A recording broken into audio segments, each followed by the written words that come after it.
What's up everyone, hope you're all doing well. Welcome back to my channel. Today we're talking about Ready or Not's big content release of January. I think it came out on the 29th for everyone, not just people on the supporter edition of the game, and they really added some cool stuff, man. They're really doing well with this early access stuff. It's a nice sort of change to other games in the world, and in the last sort of couple years or so it seems like they're listening to what their community wants, and it's just nice to see an early access title that isn't going to be just abandoned. So far it's been pretty good, and honestly I'd go as far as saying it's probably the best tactical FPS that you can play right now. I mean, there's obviously the SWAT games, but if you want a modern style FPS that's tactical, then this is the game, man. It's so fun. But anyway, we're just gonna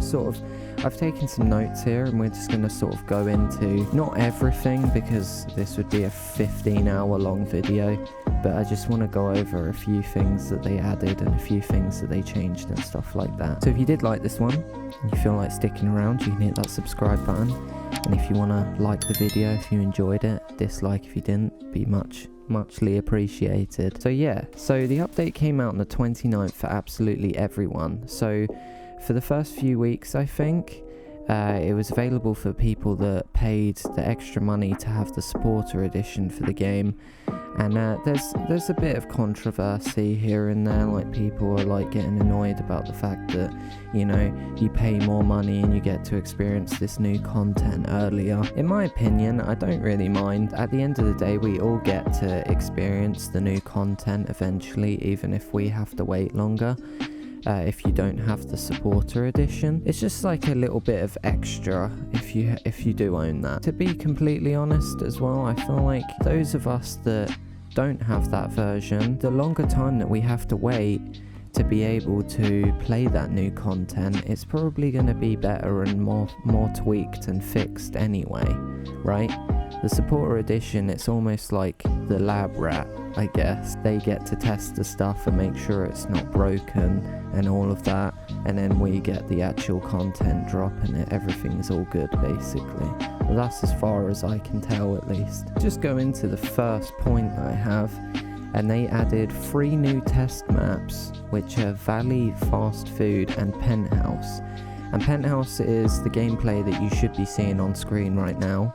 It's a pretty fun map. It's probably, it says it's a test map, but it's pretty much complete, so that's why I chose to record it for this video. I wish I could show you like all of the other maps and all of the other changes, but like I said, this video would be so long. If you do want to see that though, let me know, and I'll be happy to make like a live commentary or something of giving my best shot going through one of these new maps. They added a lot of stuff, and they changed a lot of things and fixed a lot of things that we all wanted them to do, so that's really cool. For example, the night vision, instead of it being like a single screen thing now and kind of hard to use, it's a full screen night vision mode now, which is just a lot better. I don't think I have gameplay for that, unfortunately. When I was going through the penthouse level, I didn't actually realize how dark it would be, and I should have taken night vision. I just played through it anyway. I thought it would add a bit more suspense because we only had flashlights and it was fun, but that's a map that I think would definitely benefit using night vision. But as well, a big change is they improved the AI by quite a lot. So instead of you just going through a door, or even sometimes they just beam you through the door, they've tweaked it a lot now so that the AI is still unforgiving and it's still hardcore, but like they're not gonna just outright unfairly just murder you from a million miles away.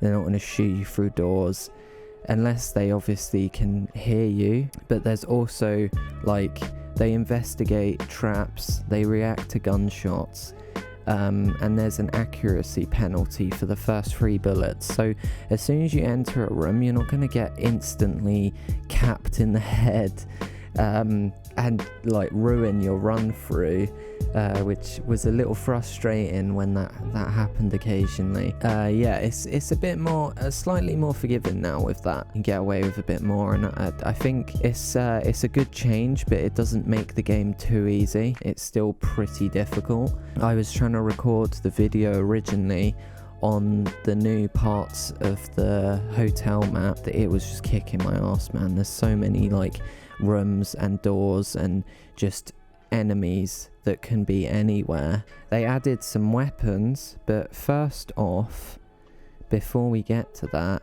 they also added this secondary sight mode, which by default it's binded to P. I haven't really worked out what I'm going to change that to yet. It's kind of out of the way from everything, but it's basically like, you know, when you have canted iron sights, if you have like a scope but it has also a red dot, then you can switch between them, and that's a pretty nice feature. The weapons, they added some new stuff here, which is pretty exciting. So they added an R7 launcher, which is a magazine-fed customizable pepper ball gun. So this is another non-lethal weapon, and yeah, it shoots pepper balls. It's pretty cool.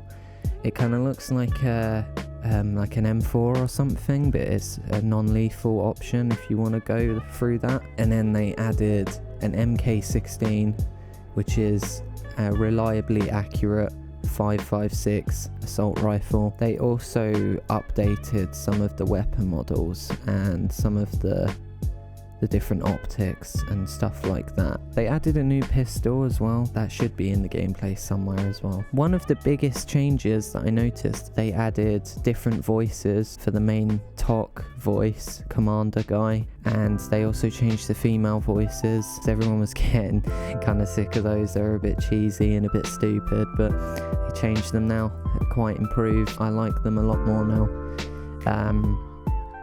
And then for the biggest change, well, not really the biggest change, but like another like welcome change, is on a good few of the maps that already existed, they added different game modes. So originally I was trying to record Wenderley Hills Hotel, the map's called. It was because they added the raid mode. Well, they actually didn't just add that, they added active shooter, hostage rescue and raid. So for the new modes, the hotel's lobby and first floor areas are now available, which is a pretty cool, like that map's huge anyway, and they just added even more places you can go. 213 Park Homes, raid mode added, second house has been opened up.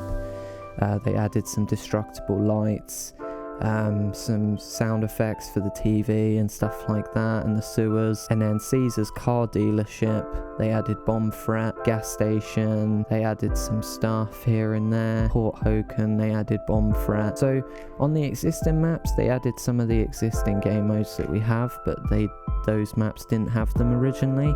So that's pretty cool. You got different options now. If you don't just want to do hostage rescue, you can do raid, or you can do bomb threat or active shooter, and there's different changes based on those game modes. So, you know, example, if you play raid mode on Wenderley Hills Hotel, you'll have a lot more different areas that you might not have experienced before. Of course, on top of that, there is the 3 new test maps, which I'm excited because I still have to experience Valley and fast food. But also on top of that, there is still a couple that I haven't even gone through. I haven't had as much time as I want to of this game, but like I said, if you want to see some more videos on it, I'm happy to do so because this game is really fun. I'd just like to take this moment at the end to just say it's been really nice to see all of the attention on my Hitman videos. It really means a lot. I really appreciate all the people that have just came and watched my channel in general. I was kind of losing hope for a moment there. It's just nice to see some eyes on my videos, and I appreciate each and every viewer greatly. So thank you so much for that. And like I said, if you want to see any more Ready or Not videos and do some live commentaries, we can go through some maps, just let me know in the comments. If you want to check out the patch notes for yourself, that'll be in the description. I didn't go through everything because I didn't want this video to be too long. If you did enjoy it anyway, please leave a like, dislike if you didn't, and I'll see you in the next video. Thanks for watching.